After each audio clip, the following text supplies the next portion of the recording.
चल के बेटे को खुशखबरी दे दूं।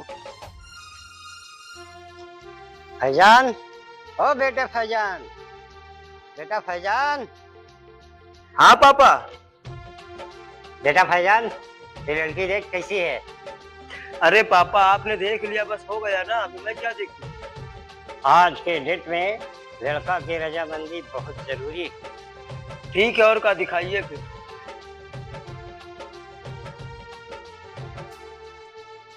हाँ लड़की ठीक है, ठीक है लड़की।